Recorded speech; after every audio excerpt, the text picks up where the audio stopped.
What if Prometheus overthrew Zeus? In the twilight of the Titanomachy, the war between the old gods, the Titans, and the rising generation of Olympians, Zeus stood victorious. He cast Cronus into the depths of Tartarus, carved up dominion of the realms with his brothers Poseidon and Hades, and adorned himself with the mantle of king of the gods. Olympus flourished, radiant and seemingly unshakable. Yet not every Titan fell to shackles. One, the firebringer, the clever rebel, remained: Prometheus. Prometheus had fought alongside Zeus against the Titans, believing that this new order might bring justice and wisdom. He had hoped that the young gods would rise above the tyranny of Cronus, but as centuries passed, he watched Zeus transform into a mirror of the despot he had overthrown. Knowledge was hidden. Fire, both literal and symbolic, was withheld. Mortals were treated not as children to be nurtured, but as pawns in divine games. Prometheus, who loved humanity for their potential, saw the future darken. And so, with a spark stolen from the hearth of Olympus, Prometheus defied Zeus. He gave fire to mankind, kindling the first flames of invention and resistance. In retaliation, Zeus had him bound to a craggy cliff, his immortal body subject to eternal torment. Each day, an eagle, embodiment of Zeus's wrath, feasted on his liver, only for it to grow back each night. But what if that agony was a smokescreen? What if Prometheus allowed this punishment, not out of guilt or stubbornness, but as the first move in a centuries-long plan? The spark of rebellion. As the eagle tore into his side, Prometheus did not cry out. Instead, he focused inward. He learned to project his consciousness deep into the abyss of Tartarus, beyond even the sight of Zeus.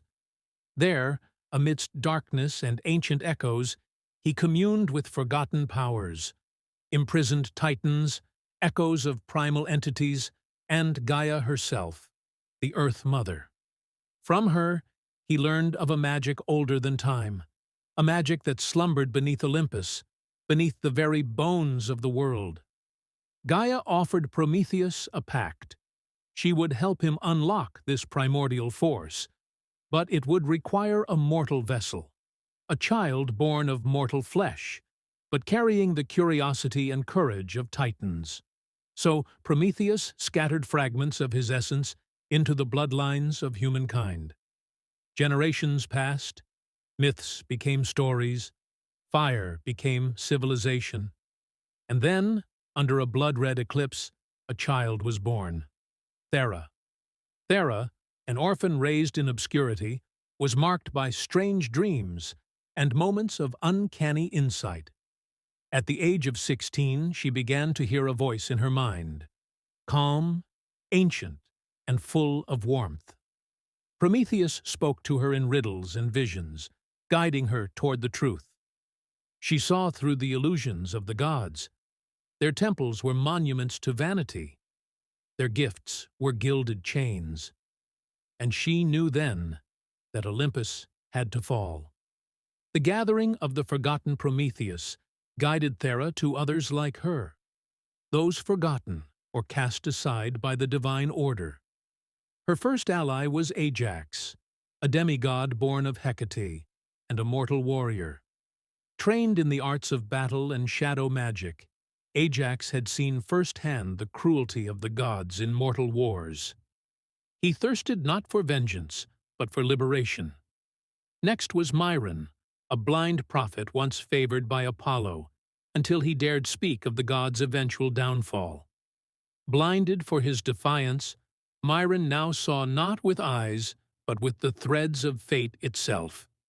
He could navigate destiny like a harpist strums a lyre, and he declared that fate was ripe for change. Their final companion was a miracle. Deep in the underworld, through trials that tested will and soul, Thera and her allies freed Mnemosyne, Titaness of memory. From her, they learned the ancient names of the gods: These true names, older than Olympus, held power. To speak them was to unmake the masks of divinity and reveal what lay beneath. Together, they formed a pact, a sacred bond of rebellion.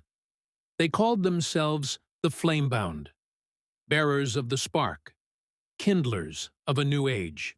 The war above the clouds. The Flamebound did not march in armies. They moved in whispers, symbols, and dreams. But on the day of the next solar eclipse, they ascended Mount Olympus itself. Clouds blackened. The sun dimmed. The gods stirred. Athena descended in silver armor, commanding automaton warriors of bronze and fire. Ares rallied spirits of war, drawing strength from every battle fought in the world below. Hermes shifted between planes, sowing chaos and confusion. But Prometheus was free. He appeared at Thera's side not as a god of war, but as a being of radiant thought and ancient insight.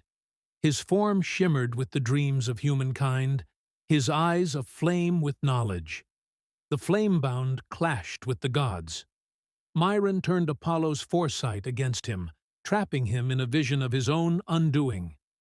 Ajax battled Ares in a maelstrom of arcane fury and mortal fury, blade clashing with blood-bound might. Mnemosyne whispered Hera's name into the wind, unraveling her divine glamour and reducing her to pure essence.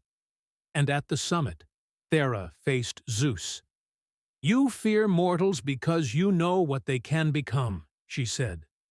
Zeus raised his bolt. "They are dangerous. They must be ruled." "No," she replied. "They must be free." And with a word taught by Gaia herself, a word spoken in the first tongue of creation, she broke the thunderbolt in his hand. Power drained from him like water from a shattered amphora. Lightning faltered, clouds parted, and Zeus, king of the gods, fell to his knees. Not by violence, not by force, but by truth, a new order. Prometheus refused the throne. Thera declined godhood. The Flamebound did not become rulers, but guides. Olympus was not destroyed, but transformed. Its halls became places of learning. Temples became centers of debate and reason.